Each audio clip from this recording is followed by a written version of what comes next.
在多次会议中表达了对于遏制伊朗核威胁的坚定立场，但同时他也顾虑到可能引发的地区动荡和国际谴责，这或许是他迟迟未能做出最终决定的原因之一。Everyone, welcome to the Asia Society and Asia Society Policy Institute's program, Iran's Future in the Middle East. We're meeting today on Tuesday, June 17th, and last Friday, on June 13th, Israel launched a series of strikes against Iran targeting its military and defense forces and its nuclear program.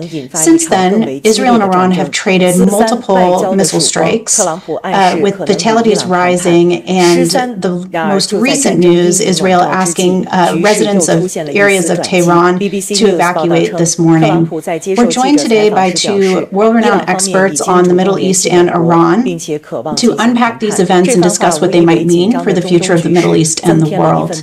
Joining us today is Vali Nasr, Professor of International Relations and Middle East Studies at Johns Hopkins SAIS. Prior to that position, he's held several distinguished positions in academia and advised the U.S. government on relations in the Middle East and South Asia. He's also written several books on Iran's grand strategy, its ambitions, and its and the sanctions regime and how it's affected the country. Interviewing him today will be Hamid Biglari, who is the Senior Partner, Chief Strategic Officer, and Chairman of the Asset Management and Financial Services at Redbird Capital Partners, a global private equity firm. Hamid has had a distinguished career in financial services, helming institutions such as Point72 Asset Management, holding senior positions at Citigroup and other institutions. Hamid is the Vice Chair of Asia Society's Board of Trustees, and Vali Nasr is one of our trustees. So we're extra delighted today to bring the senior leadership of Asia Society together for this discussion. And without further ado, I'd like to hand it over to Hamid. Thank you, Rory, and welcome everyone. Rory gave gave a setup for this discussion. I thought maybe I could add a little bit more context before we dive into the analysis with Vali. So based on the last estimates that I saw, 224 people have been killed in Iran and 24 in Israel. And also to put things in factual context, Iran's population is around 90 million and Israel's population is around 9 million. To give you context for why the Islamic Republic of Iran is viewed as an existential threat by Israel, many of Iran's hardliners, particularly on the Revolutionary Guard side of the house, which I'll refer to that as IRGC here in this call, but also including the Supreme Leader, have been on the record calling for the destruction of the State of Israel. Although I should emphasize that contrary to conventional wisdom, Iran is not monolithic, and there are other political leaders, such as former President Rouhani or the former Foreign Minister and Vice President Zarif, for example, who have never used that inflammatory rhetoric. However, the point is that these extreme comments, particularly when they come from the Supreme Leader, is existential for Israel, not because of Iran's conventional military capability, but because of its ability to project nuclear weapons through ballistic missiles. And even though Iran has been under heavy sanctions, it's been able to develop both capabilities considerably. So to give you a sense of Iran's current nuclear program, it holds about 400 kilograms of uranium enriched to 60%. The reason this matters is that although uranium becomes weapons grade when it gets to 90% enrichment, going from 60 to 90% is much easier than going from 0 to 20% and then going from 20 to 60%. So to be concrete, Iran is just a matter of weeks away from having weapons grade uranium, and it has enough for up to 9 or 10 rudimentary explosive cores. And analysts estimate that it could produce one bomb's worth of 90% enriched uranium in about 2 weeks, and assemble a basic crude device in about 6 months. These are estimates. No one knows for sure, obviously.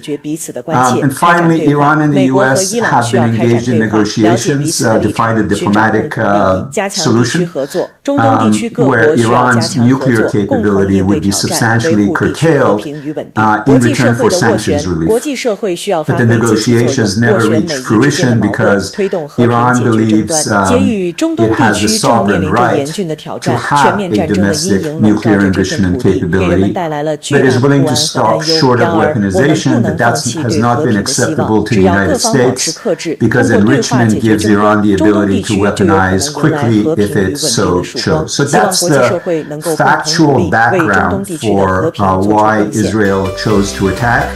And I will now engage Vali in an analysis of where this could go. And I want to provide an upfront emphasis that while this analysis is based on informed views, at the end of the day, it's probabilistic and surprises are par for the course. So I'll frame the discussion, Vali, around the 3 key elements in the picture. First, we'll talk about Israel, then we'll talk about what could happen inside Iran, and third, we'll talk about what are the options that the United States has and where it could go. So obviously, Israel has been planning an attack like this for years, but its probability of success dramatically increased with the substantial diminution of Hezbollah, Hamas, and the Houthis. So I could argue, Vali, that Hamas's terrorist attack on Israel on October 7th is what set in motion the chain of events that led to Israel's unprecedented attack on Iran a few years ago. Do you agree or disagree with that? And what do you think Israel's realistic definition of victory is? I mean, looking back, I think, let me actually first thank Asia Society and yourself and Rorry for putting this together. It's great being here and having this conversation now.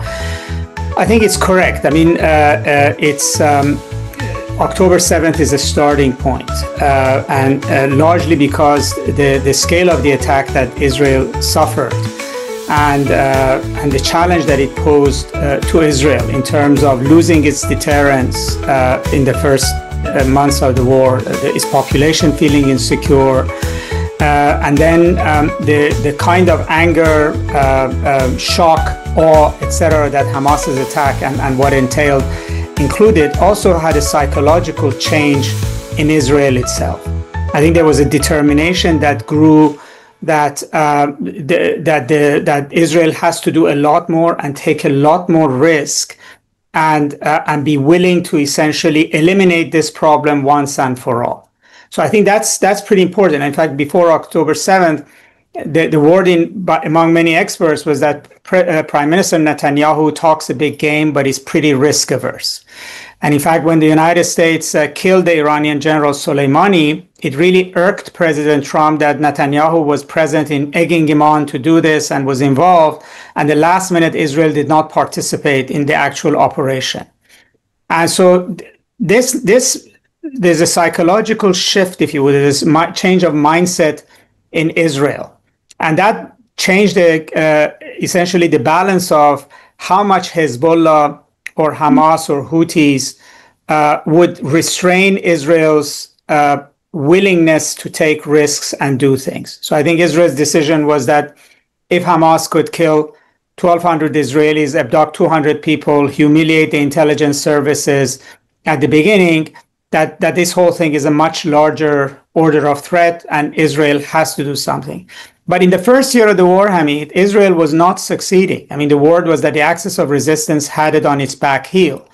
Israel was not getting its hostages released. It was not completely demolishing Hamas. and it was under fire from Hezbollah, from Houthis, and from other militias in the region.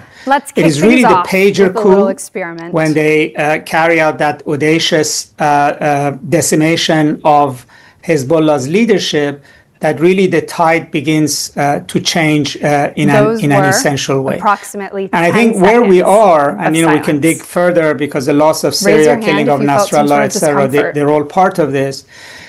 But I think Israel basically sees the war on Iran not just about Iran's nuclear program. Silence I think, is awkward. Yes, that's important. Everything you said is absolutely correct. But this is really an extension and continuation of the Gaza war, even though that war hasn't finished. In other words, the rules that Israel established, that it's going to finish off the axis of resistance once and for all, and the window of opportunity is there with Iran, with Trump, and that's why exactly Israel is not interested in a nuclear deal. It's not just because the nuclear deal is not 100% proof that Iran would not have weapons, but because the nuclear deal does not address the issue of Iran as a regional threat, aside from its nuclear program. And Israel wants to actually finish off Iran as an adversary. And so you have to see this war as a tail end of the Gaza war, not just because Iran is weaker and Hezbollah is not there, etc., but also because I think what Israel decided that it was going to do with the regional threats, October 8th, 9th, 10th onwards, is basically being still implemented. To schedule more coffee chats, go to more career events, and attend all of our social activities. You referenced I'm guessing some of you might feel the same way. I'm so addicted to the dopamine hit I get from checking something off my to-do list that I kid you not have written make to-do list as the first item so that I can check it off immediately and feel like I got something done. If you go to the assassination of Ismail Haniyeh, the senior political Hamas in secure IRGC apartments using concealed explosives, or the satellite-linked remote-controlled machine gun assassination of Salim Fakhrizadeh, the so-called father of Iran's nuclear weapons program. So naturally, it's inconceivable to me that it could do that without having deeply penetrated the Revolutionary Guards. So what is your assessment in terms of its degree of penetration of the IRGC and whether there are factions inside IRGC that could be part of this long game or strategy of attack? So when you have a day, I mean, you're right. I mean, first of all, we have to start by saying Mossad is really good at this. Your brain will run they've always been very good at it. I mean, there's a wonderful book, New York Times journalist Roman Bergman wrote, Stand Up and Kill Them First, which is sort of the way Mossad works. And no targeted focus. I mean, Americans may own the technology for the Air Force, etc., that Israel has, but actually in espionage, in this kind of particularly human-level espionage, the Israelis are very, very good. Isn't considered downtime, and they've leveraged, if you would, that level of sophistication in order to deal with a military problem for which they didn't have a military solution. They went to a war with Hezbollah in 2006. They couldn't defeat it. They came out of Lebanon without a victory. It might seem that we're doing nothing. But even the first year of the Gaza war, they didn't have a military solution for the threat that We're developing a sense of self Hezbollah was posing. And we're thinking about the perspective of others. The coup came in the form of the pager attack, and also meticulously identifying who Hezbollah fighters are by going to funerals of those who were killed in Syria, etc., etc. Mom's mad at me again. She thinks Israel has had a footprint in Iran. We go back to before the first nuclear deal, when there was a massive cyber attack on Iran's nuclear program called Stuxnet. I mean, Israelis had somebody who took a USB into Iran's most secure nuclear facilities and loaded the worm onto the machines that caused crashes of cascades of centrifuges. Did anyone catch what happened? I think Iran found out. I was able to find where my mom's shirt was without Hezbollah was for it. Decimated when Haniyeh was killed, that it has a huge security problem, that it has been infiltrated. For example, but plugging that hole takes time. That led to 20% in fact, that's part of the reason that Israel is in a hurry while getting a haircut. to basically finish what it wants to finish in Iran militarily, because that window could potentially close. So what they've invested massively, they want to leverage. To think about this. And although I would say that the killing of the 5 or 6 commanders that happened a few weeks ago is not just an intelligence coup. It's that it was a misunderstanding or miscalculation by Iran, that they trusted that when Trump said that there would not be a military solution until the talks failed. So their expectation was that there would not be a military attack. And they don't need to hide in bunkers until they met in Sunday in Qatar and heard from in Oman and heard from Americans whether there was a way forward or not. So partly there was a surprise here that this attack came before the last round of the talks, and it caught them off guard. But I have to say, since then, and this is important to note, the way in which IRGC has reacted is also surprised Israel. Because if in any military, if you decimated the top 5 commanders that run the 5 main branches of a military organization, you don't expect them to be able to launch a coherent military response the next day. So the IRGC has not collapsed the way Hezbollah has. Is still fighting the war, and so in that sense, I think there are limits to what the intelligence has achieved so far. It might feel a little awkward at first, but I promise it'll be worth it. Probe 2 other dimensions regarding Iran. One is that Israel has been pursuing a balancing act. I'll get up and take a stroll. My boyfriend loves to clean, which is a win for me, but he also does great Iran's thinking leadership, but is not at war with the people of Iran, and is very careful to continue to make that distinction, including the label that it's using for this attack, which is rising lion. With literally doing nothing, experts also recommend mindless tasks. How far do you think vacuuming, organizing, that or even balancing doodling. act can go? Just remember that downtime is only downtime when there's no specific goal and no high level of strikes into Tehran, which is inevitably going to you're way too busy for downtime. The Iranian population. It's actually broader than Tehran. As you know, it's across the entire country. Well, it's those of us that are busiest that need downtime the most. Is there a risk that they're running that at some point people would say this is an attack against the integrity of the country, and as much as they may disagree or is an essential process for our brain, but it's also something we can practice and develop. Have animosity towards the regime. As children, we were masters protecting the sovereignty of the country comes first, and it actually results in a my childhood was a kaleidoscope of fantasy coming and adventure together behind the regime. How is it thinking about that balance? Contemplating why I think the Israelis are far too sophisticated and far too knowledgeable to buy into the regime change rhetoric that they're putting out. I think this is a lot of it is very, very sophisticated war propaganda. It's often understood. We are with the people. We are after the regime. Downtime we're going to help liberate you. You should rise up, etc. If it happens, it's great. But I don't think the Israeli war cabinet was putting any stock on a popular uprising. I think the way this campaign is being waged, and again, as you said, it has been thought of for a long time, is actually to degrade the Iranian state. So the attack very early on came against nuclear sites and against military leadership, which was supposed to be able to conduct the war.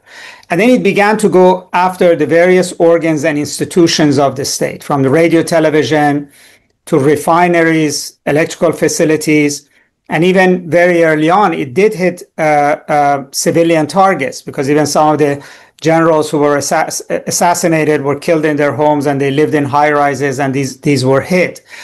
And then I think they've proceeded, including with this threatening Tehran, ordering evacuation, which was then reiterated by President Trump. Although Tehran does not have military targets inside of it, so it's no logic to say get out because we need to hit.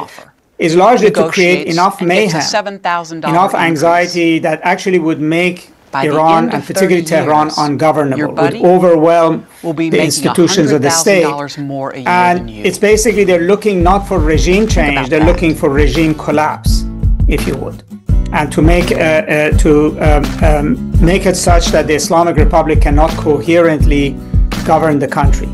Now, the more the IRGC has shown resilience and targeted Israel, it has also forced Israel to double down on this strategy. And so regardless of the ingredients, right? So Israel has hit what it can on the nuclear facilities. And that's what I want for you.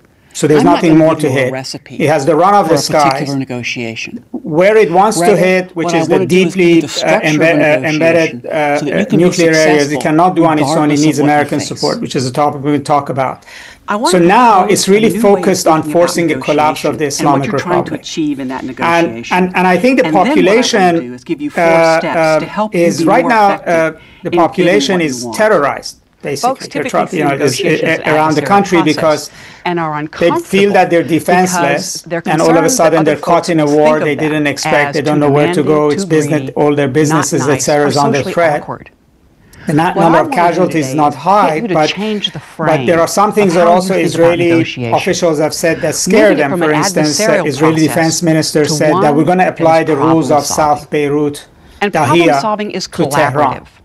Or the rules of Gaza to Tehran, which is the same, which basically means that you're governed by an undesirable terrorist force, let's say, Hamas, Hezbollah.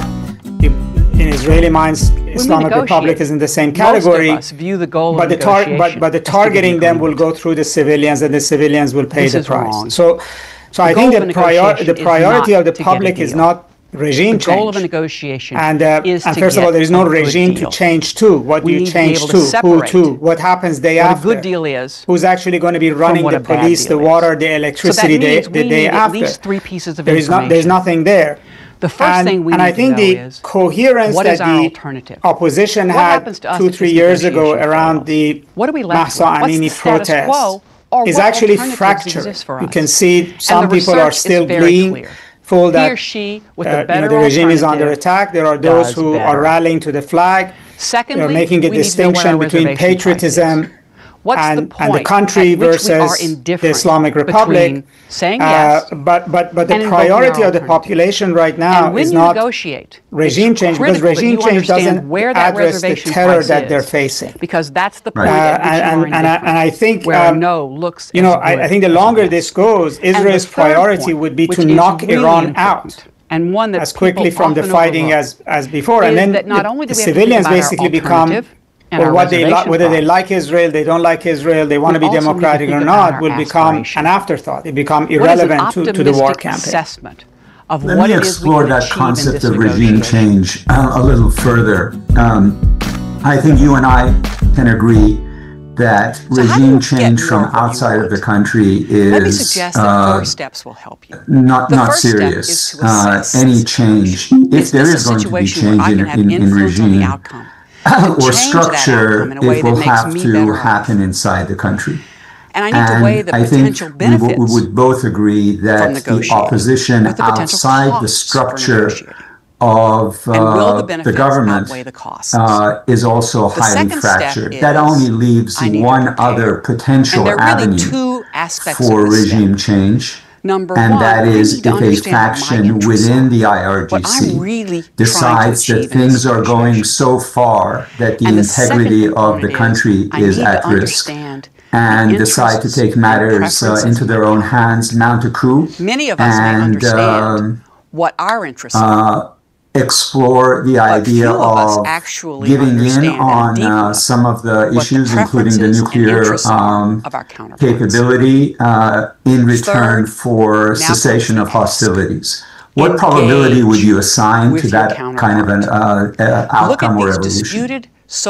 I think much more probability than the idea of regime change as we saw in Iraq or Afghanistan. I mean, we also have to remember that in those cases, there was presence of U.S. troops and tanks in the streets to actually install a new government. And that does not exist in Iran right now.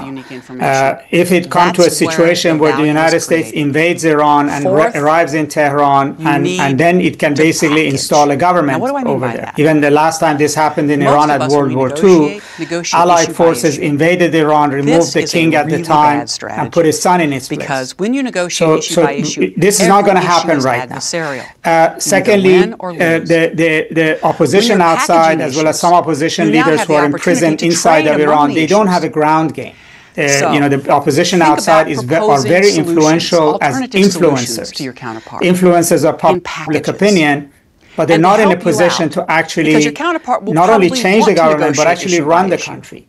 And an example very recently of Syria, where this HTS and Ahmad al-Shara took over, this was a force of 30,000 fighters, which occupied a part of Syria and then invaded the rest of Syria. That also doesn't exist in the case of Iran, that you would say there are 30,000 troops under a leader is sitting in some corner of Iran and is going to invade. So the most likely scenario is that either under military pressure or because the supreme leader dies under whatever circumstance, or there is an internal battle, that you have an opening for a shift within the regime itself. And I think the closest I can give, when people may remember, is that when there was a sort of a battle for power after Gorbachev's death, and Yeltsin, who now we think of him as a kind of a Democrat who changed Russia, but let's not forget, he was the mayor of Leningrad. He was a very high-level official of the state, basically directed the Soviet Union and Russia in a completely different direction for Deng Xiaoping in China. What was in his interest? That possibility is there. But to make sure the provost was happy. I mean, the possibility of a military coup by IRGC, if things begin to really get out of control, there is chaos, there is war, there's a situation of national emergency that justifies putting the Constitution aside and taking over, imposing martial law in the country, etc. That's the highest probability. But then the question is, would it be a much more hardline, ultra-nationalist coup of people who want to fight it out, double down, take a nuclear program underground? And it did turn out to be true. Or it would be, as you said, a group which are more pragmatic and would basically say that, look, the game that we played all these years, our foreign policy, our national strategy is at its end, and we need to go down a different path. The credit to match the contact and all of this depends on what happens. In other words, why not change the contact we're not at hours that point. Because it turns out that and how the war ends. And I have to say this, it also greatly depends on what's on the table. So while they were 3 hours, it was reaching out to the West, pragmatics winning a struggle of power in Iran will not happen in a vacuum. You have to have a deal by President Trump on the table. He said to me, that I never even ultimately thought of that. Majority of Iranians would rally to and provide support and demand it of the government. Because he didn't have and those who are sticking their neck out with pragmatism would see that it actually would pay dividends. So it created a solution just threatening war and demanding surrender from Iran is not going to encourage moderates from winning to win. See, you gave two scenarios. One, which is the ultra-nationalists take over and take the development of a weapon underground, and the second one is they reach a deal. I discount the first probability because to me that's just a continuation of the existing reason for war. And if anything, I think Israel and the United States will double down in that scenario to further escalate. It's not resolving anything. The only resolution that I see is if there is a direction change, essentially the U.S. Tennis Open's Grand Slam tournament got some new technology. Declaration of surrender by switching direction to avoid further to enhance their survivability. Would you disagree with that? The entire tournament. No, I mean it's a question of timing. You're correct. I mean doubling down in the long term does not work. To the player. But realistically, if President Trump is asking for surrender now, it could be an argument. among some, and particularly you have to see the mindset of the people who take over. It turns out the men challenged that would say, well, if he's offering surrender, we may as well fight it out. Now we can come up with and all maybe there's sorts another of option stories down about there. why men's tennis is different from women's and therefore, tennis. Men's tennis is faster. I think that's what Maybe I mean. the That judges make how mistakes. Trump approaches Maybe this the judges are paying more is very attention to the key. women. That let's say this Maybe. very first coup that But happens, three which times way does difference it in the go? number of Does it double challenges? down, which ends up in a war with the Women United are States simply down the road? uncomfortable. Or does it actually, there is an opening for a strong Expectations argument drive that you have to make If we expect a to do poorly, a deal. There is a we third will behave in option, ways which is that ensure also a possible, poor which is performance. that if the This was war demonstrated continues, in a let's piece say of for a bit, research and that there I is a think is regime very collapse, telling. in other words, you really have what When women what were we're seeing, told that people it is who are possible like to them think that negotiate poorly, that they might did mean significantly more worse in their going in the negotiation direction of a performance Syria than their or a male Libya. colleagues. When they And were told there is enough, that people if you like would, them there, negotiate although well, most Iranians don't want to think they that did that's significantly possible. better. But there are parts of Iran that have been enamored with separatism in Azerbaijan, Baluchistan, Kurdistan. If you change your There is expectations, a sufficient change amount your of outcomes. economic pain and pressure, As class women, difference we between need the to be poor and the very rich, cognizant that if three aspects really of you lose negotiation. the capability to Why govern am I Iran, asking? it is possible How that am I there might be asking? much more civil And for strife. And whom I don't am want I to say asking? complete chaos. Let's first talk But about you actually why don't you're end up asking. with a government that actually can It make the turns out decisions that you said. that women are much more Nobody is strong effective enough to in actually make those negotiations kinds of decisions. when they pair their competence. So let with me communal orientation. switch to, if Women you're the need to United demonstrate States, their how should you concern think for about others. this? How will my skills yesterday I help read you, that the organization, my employer, my Netanyahu team, to do had better? made a So let me statement that give you an Israel example. had set colleague of mine Iran's nuclear had gotten capability a back wonderful job offer significantly. from an East Coast But that seems to be, to me, So to she be came more to me and said, rhetoric than reality. Can you help me figure out how to And let me leverage this offer? just I contextualize really don't why know. I believe that, so that at least the audience, I know you know said, this, "No but at problem. least the audience has a better sense of this. We can do this. So, I said, make an appointment Iran with me has two major industrial take strength the offer. enrichment sites. One is Be at very Natanz and the other one is at Fordo. Dean, Natanz is primarily above we have a ground. problem. Fordo is primarily I underground. love standing. But The I just main received enrichment this offer. centrifuges of the country is in And it's an Fordo. attractive offer. And just so you understand I need what some help. underground means, Can it's you help me buried figure out how to stay around here? 80 or 90 meters below She the wasn't making a mountain demand. More than range. that. I She think we're wasn't down giving an probably some of it ultimatum. half a mile. She was saying, can you I think help it me? starts at 80 or 90 meters and then Communal goes further problem down. solving. There are layers How are of you rock asking? and reinforced concrete. There are protective tunnels, Male evaluators well inside the penalize mountain surface. female And the only weapon on negotiators Earth that in a can single penetrate issue that is a distributed weapon negotiation. system When I asked called for the more. Massive Ordnance Penetrator, or in ways they do GBU-57, not penalize which has a load of 30,000 male pounds counterparts. and can penetrate Female 60 meters in a evaluators single strike. So to penalize get at both Iran's male and centrifuge females capability for asking in for it. Fordo Why the women were requires penalized several was because they were perceived as being too GBU-57 demanding strikes, the first to and create not the initial nice. hole and the others to penetrate Now, further note I said to a single destroy issue. the site. They were And there are negotiating only issue by two issue. aircrafts in the world So, that can deliver how can that. I They're help both you? stealth aircrafts. One is With the this pool of resources that I need to B-2 do my Spirit job and the more other one effectively is to the make you better off B-21 and Raider packaging. bomber. And they can't Communal sit on aircraft carriers. packaging. The closest one to Iran is in the Next, island of Diego for Garcia in the whom are Indian you Ocean, asking? which is thousands of miles It turns out that away if we from distill the Fordo. research and negotiation, So we to have two really big findings. finish off Number one, Iran's you're better off negotiating for nuclear yourself if you're a man. capability requires Number two, fundamentally the U.S. to get directly you're involved, negotiating which is for me, essentially a declaration much of better war off between if the you are a United woman. States and Iran. Women Now, that goes outperform counter men to in everything representational Trump and the negotiations MAGA between movement 14 believes in, which and is not to get the 23%. U.S. involved This is in a huge. distant war. So, So I use this all the time. when I Trump negotiate, I don't negotiate for myself. threatens Iran I negotiate for my husband, with that, my and 4 given dogs, that this is so counter my 7 to horses, everything that he and my stood 14 for and the MAGA chickens. movement stood for, and That's we a know lot that he of really mouths to does feed. care about what the MAGA movement works. thinks about all this, how do you think, first of all, how realistic a threat is that? And how do you think the people in Iran are reacting to those kinds of threats? But the consultant that the client I think it's a very good point. wanted that project as well. I think before the attacks happened, what if we there hired was more a of a junior sense consultant to work that underneath her and give her that the the MAGA opportunity to work on mentality both was projects dominating. with that leverage. That Trump didn't want war. Yes, he would say if diplomacy fails, I would have to do it. But that he wasn't going to do it. And there was also reading of the tea leaves, like he let go of his national security advisor, and then the new Secretary of State / National Security Advisor Marco Rubio fired a number of neocon lower-level people.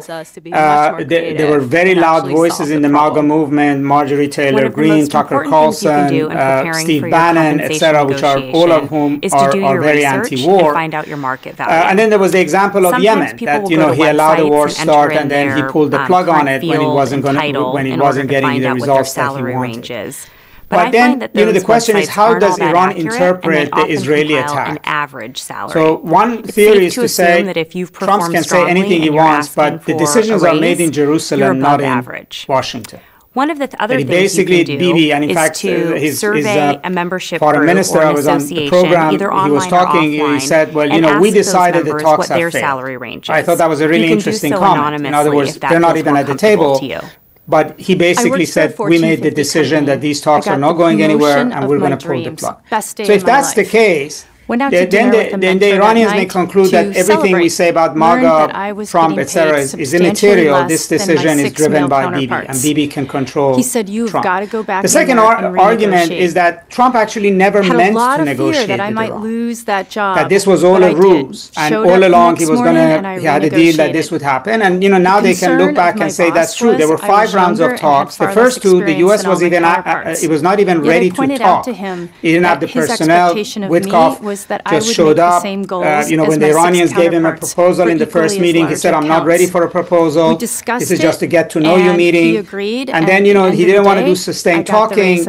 He wanted to come, meet for half a day, leave, and then leave it to the Omanis to do things. And then they got stuck on basically this enrichment issue, which was only one element in what a deal ought to be. They never actually negotiated about substance. And even before they got there, then and if you decide he pulled the plug. So you could say that he never even meant to negotiate. You need to be strategic. And the third argument is that he just decided to try to use an Israeli strike to soften Iran up, and he might have lost control now. That he thought that they would bomb a few places, they would kill a few people, and then the Iranians would come on their knees and sign whatever he dictates. And sometimes when you say no, I think it's very difficult to read what the true Trump is, because having started this is extremely difficult. But you'll never know that unless you're willing to walk if Trump away. Really, the key question, and I think where Iran is, Iran's only leverage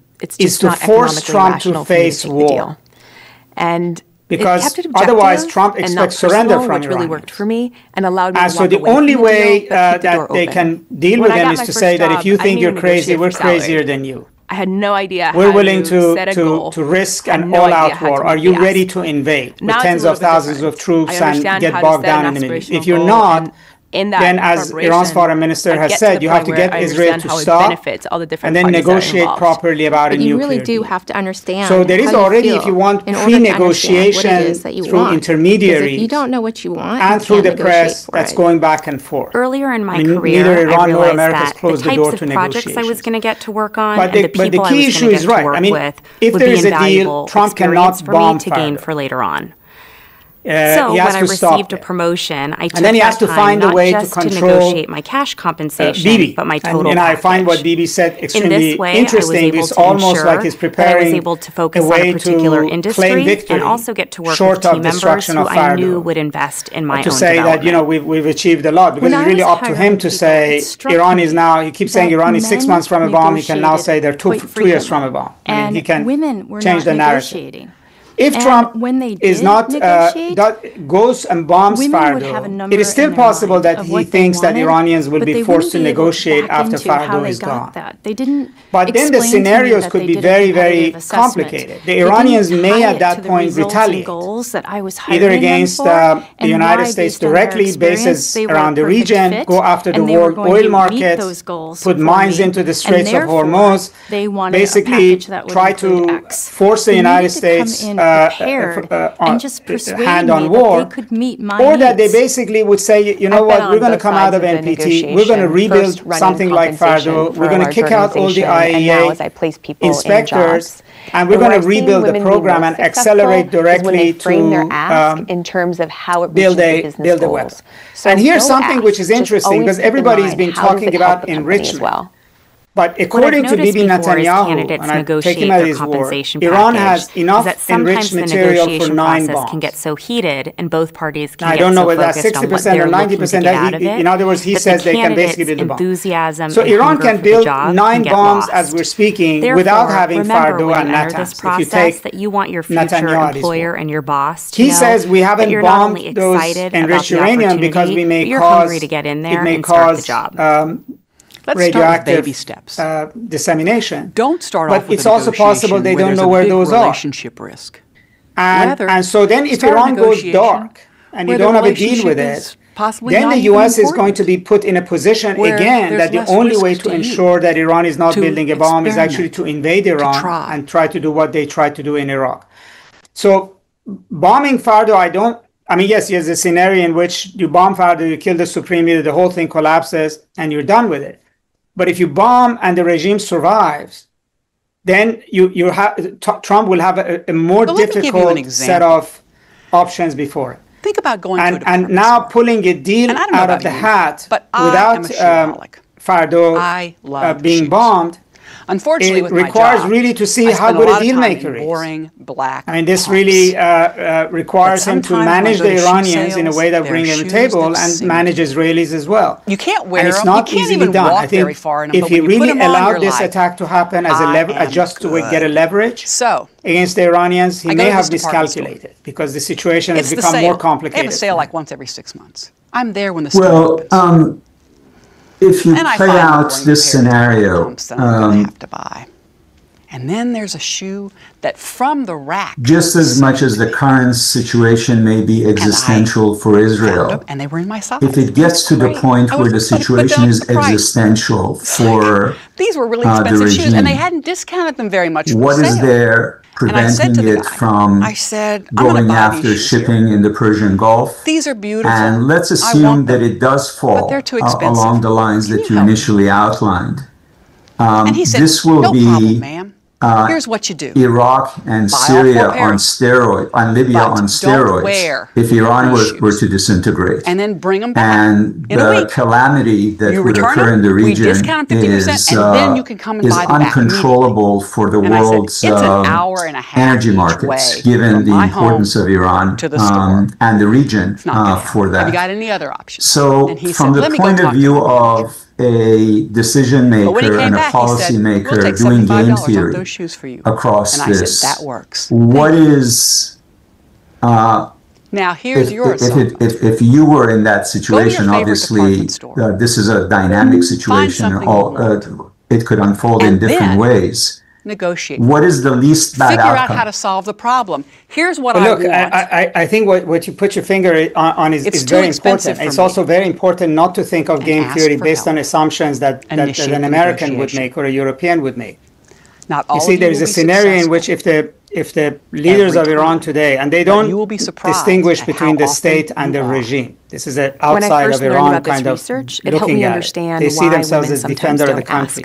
And if they think that the survival of the country is at stake, and with Maggie's work, then they may also do crazy things. It brings to mind when France invaded Russia in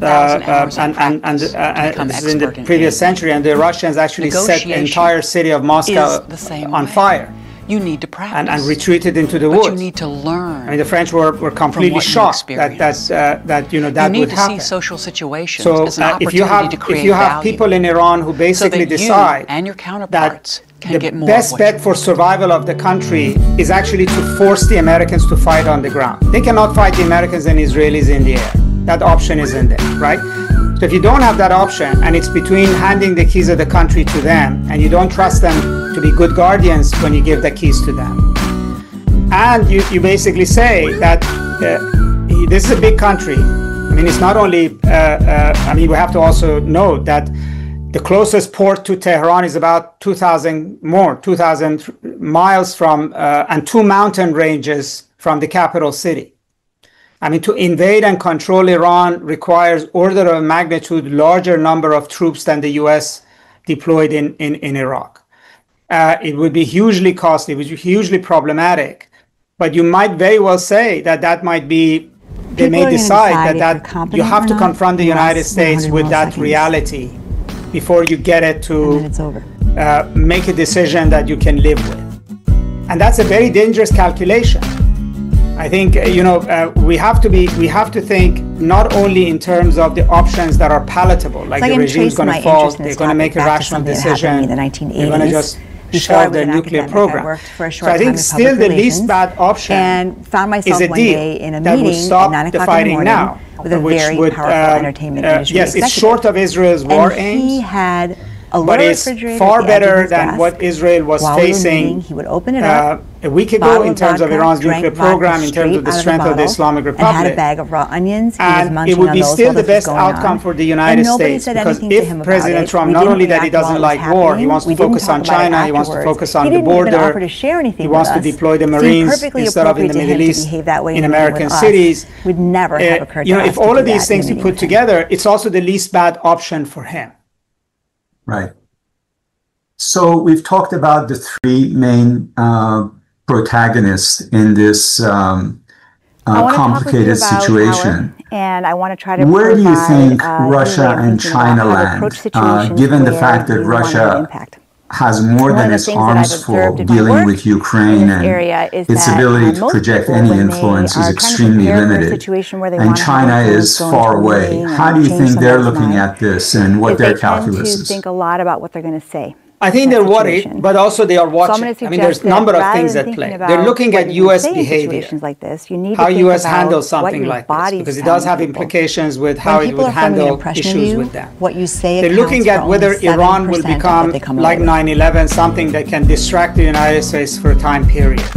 And divert attention from them. First by telling a little bit about the actual mechanics. There are already some reports unconfirmed that the Chinese may be supplying certain things to Iran. And then I'd like to talk with you about how you can not at a scale that we might, but in ways that could address some of what Iran needs. But I don't think the Russians and the Chinese will get involved in this in a way that puts them in the crosshairs of the U.S. But I don't think either Russia or China will benefit from Iran disappearing from the current equation. The Russians need Iran, not just because of drones, etc., but they need Iran for trade, as strategic depth. Last thing they want is the United States or Europeans to be sitting in Tehran and running the show from there as well. And the Chinese also have looked at Iran as important for the whole Eurasian concept that they have. And yes, they're not going to risk saving Iran, but I think they might still provide certain assistance to Iran just to keep Iran afloat and keep it going. This might also be financial. It might be varieties of things that are non-lethal. And then it really depends on how this ends. If Trump is actually able to pull a rabbit out of the hat, it does impact his global standing. If on the other hand he gets bogged down in a war, or it looks like he's being basically managed by Bibi Netanyahu, that also has implications for how much he can do. So it's one of those cases where it doesn't have a direct bearing on bilateral relations there, but it is not insignificant or irrelevant to the whole thinking about to how these things, how those relations might questions unfold. About how your body language can. Now, Israel has thus far stopped short of going after Iran's political leadership. Its targets so far have been military leaders and control centers. Psychologically and from a body language what do you think is that you're going to be closing yourself off a little bit to other people. You're privileging because obviously your knowledge and experience they have the ability to through their people. You're becoming internal more directive and more sources with to figure out where to go if they wanted to. Than from taking direction. What do you think would be the catalyst where that calculus could change? Show up approachable. Well, you know, there's two elements to the civilian side. So one is that they don't need to kill ministers or the president in Iran. But they can destroy ministries and organizations that actually run things. So when they destroyed Iran's radio, Iran's national television, yes, it's symbolic, but it actually is an organ that's run by the government, and it provides, if you would, a state function. So if they begin to target ministries, and today, for instance, there was a hack that wiped out huge amount of money out of a bank. So you know, these are for this kind of civilian attack, you don't need to kill figures. To kill institutions, right? And they have started doing that. There is only one political figure here that matters, which is the head of state.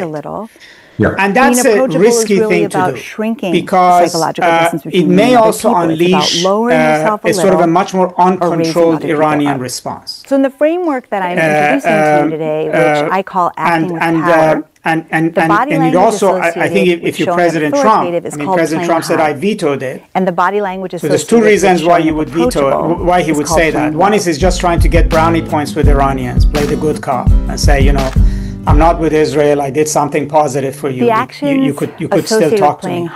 The second is that Trump also understands that if you're going to cut a deal with Iran, you have to have somebody who has the authority to actually cut a deal with you. When you look at you remove the supreme leader, there's nobody in Iran who you can negotiate with. What you'll see is a general body language that reflects a state of relaxation. The deal that would stay would have to be a deal with the head of state in Iran, somebody who can deliver on that deal, who can keep the Revolutionary Guards in control. And I don't think they're at the stage that they think that the supreme leader would not do that. Will look like and so there is certain usefulness to him not being killed. Body. Because when walking, you assume others will move out of your path. Things could become a lot more difficult. Maximum space. Now, and allowing I don't know even after as time goes on whether Israel might even know where he is. Other actions. You know, the more time the Iranians have to fix the problem of being identified as to where they are, and speaking the more difficult this will become. It doesn't mean that they can't ever find out. To have long sentences, in fact, they can be very short. He may not be as accessible as he was in the first 24 hours, let's say.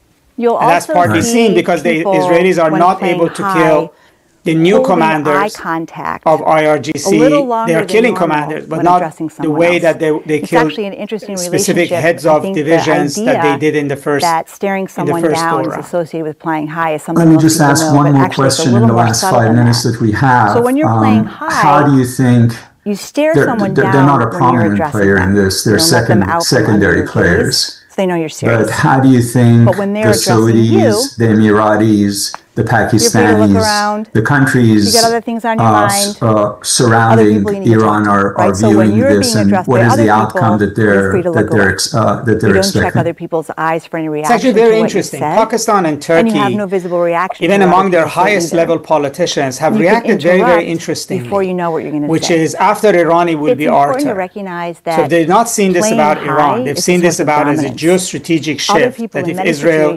is able to take care of nuclear threats as far as wide as it wants to go, or take care of adversaries at will.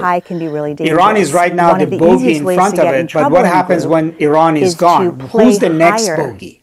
And it's very funny, so they're all standing up saying, I think I'm going to be the next bogey. I think I'm going to be the next bogey.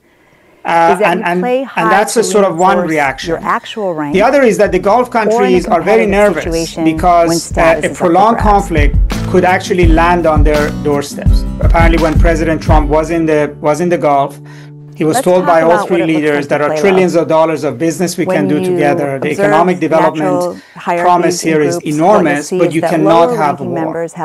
That we can build a $10 billion data center here that can be destroyed by a $25,000 drone. And tight. They try to make themselves and if the United States is going to prevent that, it has to be in the Gulf in much larger numbers, unless there is some kind of a de-escalation with the U.S., and that's why these Gulf countries were all supporting a nuclear deal. Attempt to shrink and I'm sure that what they're basically telling President Trump is that war is not a good idea. So when someone's playing low, you'll see them it just depends on how much is listening to them. Inward. It's all and very clearly that some of these Arab countries are engaged in this messaging right now that we're hearing, like what Iranians are saying, what Trump is saying. This is being relayed through these countries. Talking with your hands near your face, well, and instead of looking directly at someone, a lot more glancing around and looking away.